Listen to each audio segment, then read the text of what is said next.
Ini ada pengakuan yang mengejutkan ya dari Amin Rais, yaitu di sini Amin Rais mengaku khawatir jika Ganjar Pranowo menjadi presiden karena Ganjar Pranowo merupakan sintesa dari Presiden Joko Widodo. Nah, kalau Amin Rais khawatir, nah berarti itu pertanda baik. Kenapa? Karena Ganjar Pranowo ya akan meneruskan cita-cita dari Presiden Joko Widodo, akan memperjuangkan program-program Presiden Joko Widodo, dan juga akan melanjutkan pembangunan ibu kota yang baru di Kalimantan. Nah, menurut saya bagus sih kalau Amin Rais sampai khawatir dengan Ganjar Pranowo menjadi presiden. Ini bahkan juga dikomentari oleh Husnul Khotimah. Ada yang ketakutan guys. Bagi Amin Rais, Ganjar adalah sintesa Jokowi. Amin yakin Anies akan bertemu lawan berat jika Ganjar jadi capres. Manuver politik identitas Partai Umat bakal sia-sia. Pasalnya Ganjar dan umat Islam justru lebih dekat ketimbang Anies. Kenapa ya? Sosok Ganjar Pranowo ini sangat ditakuti oleh Amin Rais ya. Bahkan di sini Amin Rais sangat khawatir sekali. Nah, usut punya usut, yaitu dari Pos Kota. Di sini pendiri Partai Umat Amin Rais mengaku enggan mendukung Ganjar Pranowo sebab politisi PDIP itu sebagian daripada rezim pemerintahan Presiden Joko Widodo dan Ma'ruf Amin. Yang jelas bukan Ganjar. Pak Ganjar adalah the continuity of the person of rezim. Itu sangat berbahaya menurut saya, terang Amin Rais. Nah, berbahayanya itu gimana ya berbahayanya? Kalau saya pribadi sih, yaitu Ganjar Pranowo menurut saya sih jelas ya, yaitu sintesa dari Presiden Joko Widodo.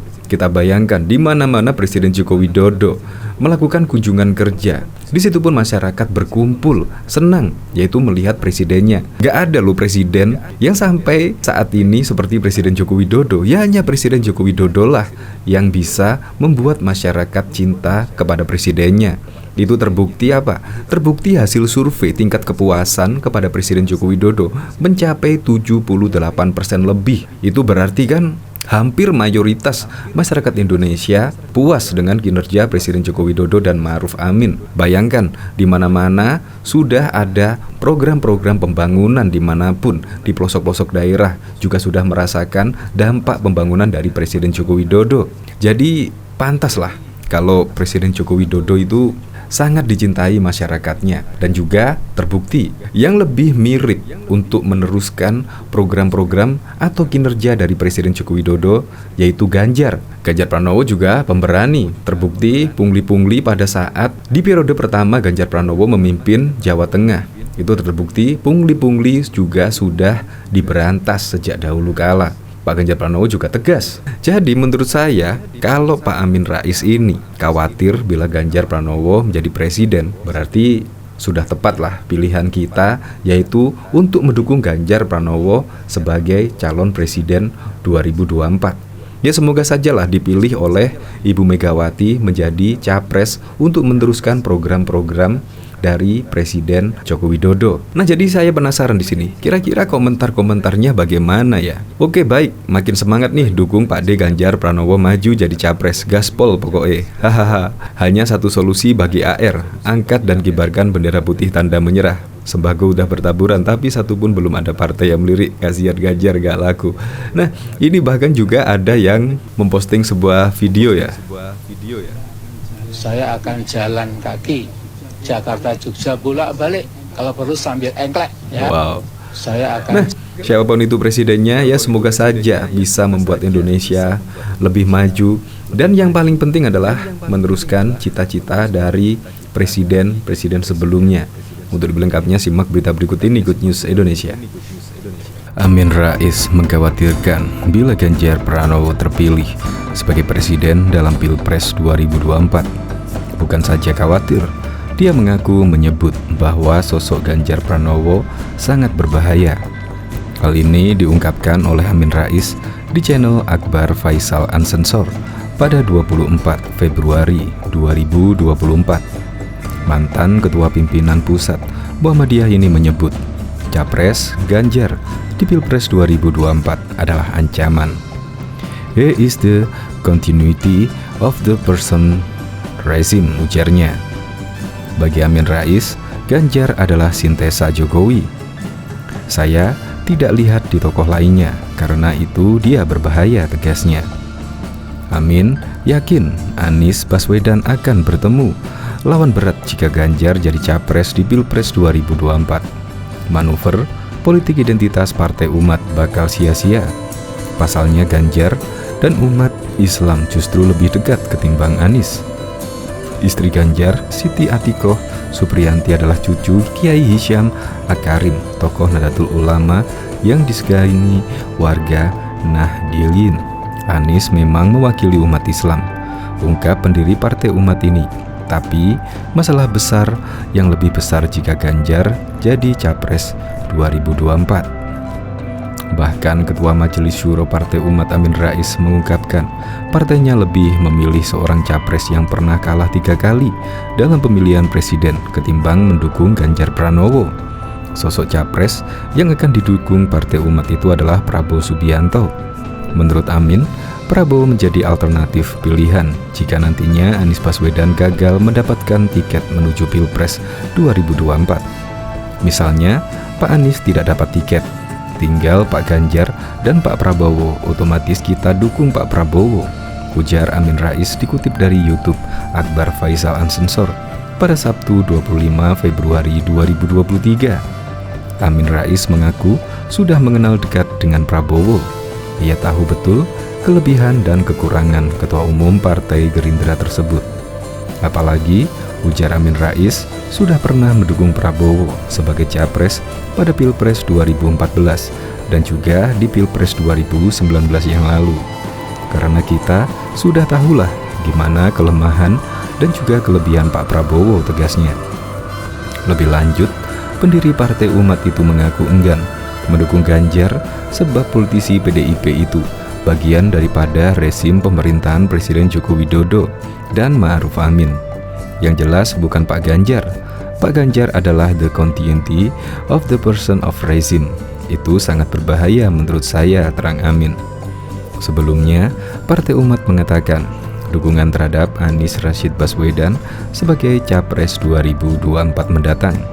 Hal itu disampaikan langsung oleh Amin Rais saat menutup rapat kerja nasional Rakernas ke-pertama Partai Umat di Asrama Haji Pondok Gede, Jakarta Timur pada Rabu 15 Februari 2023 yang lalu. Jadi, tadi mengenai presiden, itu disebut langsung namanya Anies Baswedan, ujar Amin Rais. Bahkan diketahui pegiat media sosial Yusuf Dundum kembali melontarkan sindiran pedas kepada Ketua Majelis Syuro Partai Umat Amin Rais. Dia mengatakan saat ini Amin Rais menjadi gelandangan politik.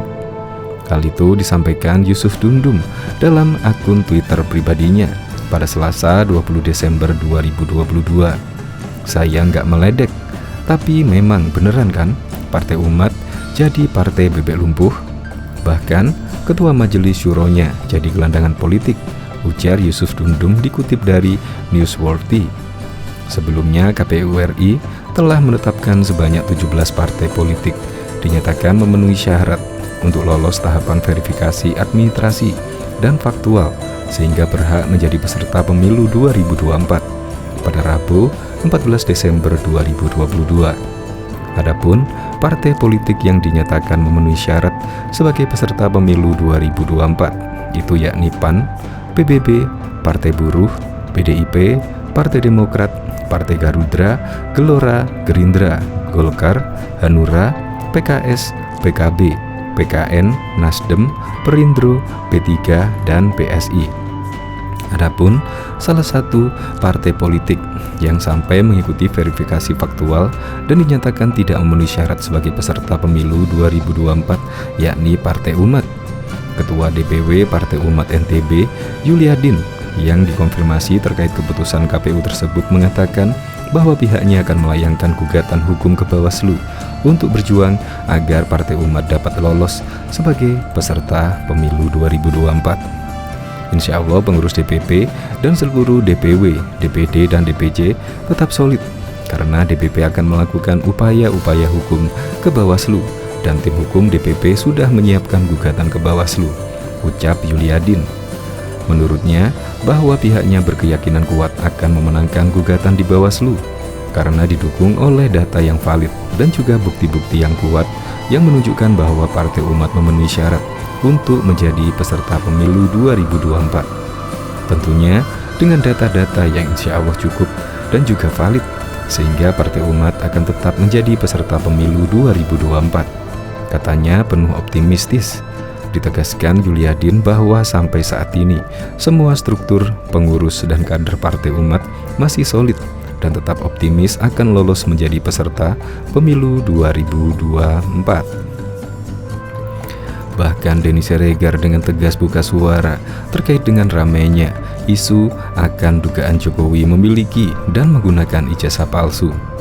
Dirinya keheranan dengan banyaknya orang yang percaya serta cepatnya isu yang menggembarkan itu. Diketahui isu tersebut memang menyita sejumlah perhatian baik dari publik maupun tokoh politik, salah satunya Amin Rais. Melalui akun Twitter pribadinya, penulis buku Tuhan dalam Secangkir Kopi ini menyebut isu ijazah palsu dikeluarkan oleh orang bodoh.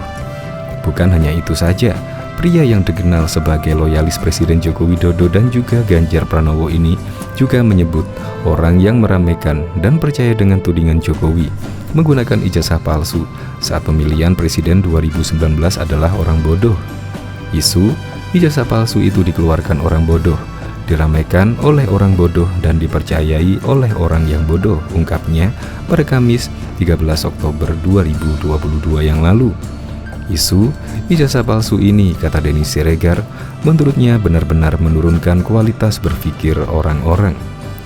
Isu itu benar-benar mendowngrade cara berpikir kita supaya bisa menjadi bodoh seperti mereka, bebernya. Diketahui, Jokowi digugat di Pengadilan Negeri Jakarta Pusat oleh seorang warga bernama Bambang Trimulyono pada Senin 3 Oktober 2022 dengan klasifikasi perkara perbuatan melawan hukum. Gugatan tersebut atas dugaan penggunaan ijazah palsu oleh Jokowi saat Pilpres 2019 yang lalu.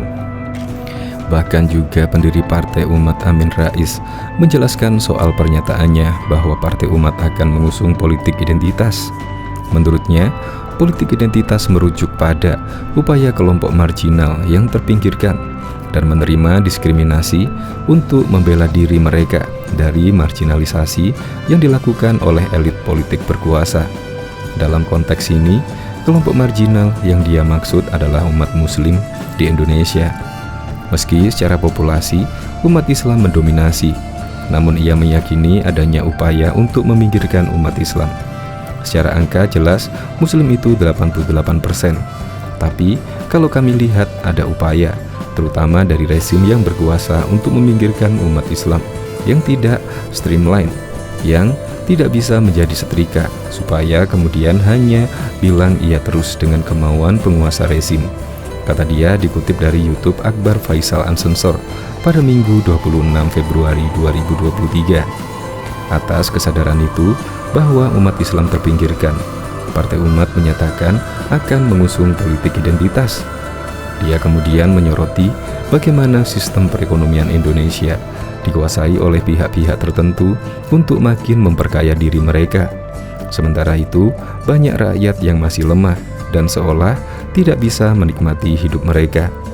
Di sisi lain, ia juga menyinggung bagaimana kritik dari umat muslim akan cepat sekali mendapat reaksi publik untuk dicari-cari kesalahannya. Sedangkan bila kritik datang dari kalangan mereka sendiri, info dibuat blur dan atau tidak ketara. Jadi, mereka saya sangat sensitif. Mereka sudah dibuat marginal dan ditambah lagi ada unsur Islamofobia, ujar Amin Rais pada waktu itu. Ketua Majelis Syuro Partai Umat Amin Rais juga memberikan tausiah politik saat acara milad 1 tahun partainya. Amin Rais menyindir sejumlah pihak yang mencibir pola politik identitas dalam pencaturan politik di tanah air. Amin Rais mulanya menyayangkan orang-orang yang tak menerapkan kualitas ideal seorang pemimpin. Dia menyebut ada 4 kualitas yang mesti dimiliki dalam kepemimpinan Islam, yakni asyikhu atau kejujuran, al-amanah atau memelihara apa saja sesuai kewajiban, al-tablik atau menyampaikan informasi apa adanya, dan al-fatonah atau cerdas. Sayang sekali, banyak oknum dalam kepemimpinan nasional sekarang ini jauh dari kualitas asiku atau kejujuran, al-amanah atau memelihara apa saja sesuai kewajiban, al-tablik atau menyampaikan informasi apa adanya, dan al-fatonah atau cerdas. Cepat tanggap terhadap perkembangan, kata Amin Rais dalam acara Milad 1 tahun di DPP Partai Umat, Jakarta pada Minggu 17 April 2022, seperti yang disiarkan akun YouTube Partai Umat. Saat ini, kata dia, kepemimpinan nasional justru didominasi kualitas yang buruk. Yang dikembangkan justru kebalikan dari 4 kualitas kepemimpinan yang ideal itu, yakni al-kitbu atau kebohongan, al-khianah atau pengkhianatan pada rakyat, al-kitman atau menyembunyikan realitas objektif, dan al-bala atau kedunguan kejahilan, ujarnya. Amin Rais kemudian menyindir orang yang menyebut pola politik identitas kuno dan tak lagi relevan dalam kehidupan berpolitik. Amin Rais mengibaratkan mereka bak manusia burung beo. Saya tahu cukup banyak anak bangsa menderita kompleks rendah diri atau inferiority kompleks yang suka menyatakan sudah kuno orang masih percaya pada politik identitas, apalagi membawa-bawa agama ke dalam kehidupan berpolitik. Orang-orang itu sudah menjadi semacam manusia beo yang hanya bisa meneriakkan slogan-slogan menyesatkan dari sejumlah intelektual negara maju, ujarnya. Pendiri Partai Umat itu berpandangan orang yang melepas jubah identitas kebangsaannya justru akan menjadi manusia bingung, sebab ujarnya orang itu menjadi tak punya harga diri. Menurut saya, kalau orang harus kehilangan identitas kebangsaannya, kesukuannya, atau keagamaannya, maka orang itu bisa berubah menjadi manusia bingung, tanpa arah, dan menjadi objek ejekan dan penindasan orang lain. Mengapa? Karena orang itu sudah tidak punya harga diri. Sungguh kasihan, ujar dia. Dia kemudian menyindir orang yang dia sebut suka mencibir politik berideologi agamis akan menjadi objek tawa masyarakat. Dia mengingatkan partai politik yang merujuk pada nilai-nilai agama justru lebih superior dari nilai sekularisme.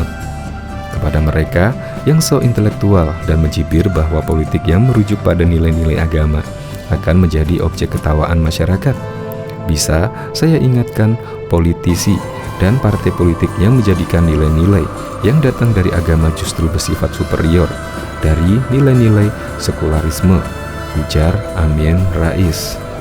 Bahkan diketahui pendiri Partai Umat Amin Rais menjelaskan soal pernyataannya bahwa Partai Umat akan mengusung politik identitas. Menurutnya, politik identitas merujuk pada upaya kelompok marginal yang terpinggirkan dan menerima diskriminasi untuk membela diri mereka dari marginalisasi yang dilakukan oleh elit politik berkuasa. Dalam konteks ini, kelompok marginal yang dia maksud adalah umat muslim di Indonesia. Meski secara populasi umat Islam mendominasi, namun ia meyakini adanya upaya untuk meminggirkan umat Islam. Secara angka jelas, Muslim itu 88%. Tapi kalau kami lihat, ada upaya terutama dari rezim yang berkuasa untuk meminggirkan umat Islam yang tidak streamline, yang tidak bisa menjadi setrika, supaya kemudian hanya bilang iya terus dengan kemajuan penguasa rezim, kata dia. Dikutip dari YouTube Akbar Faisal Unsensor pada Minggu 26 Februari 2023 yang lalu.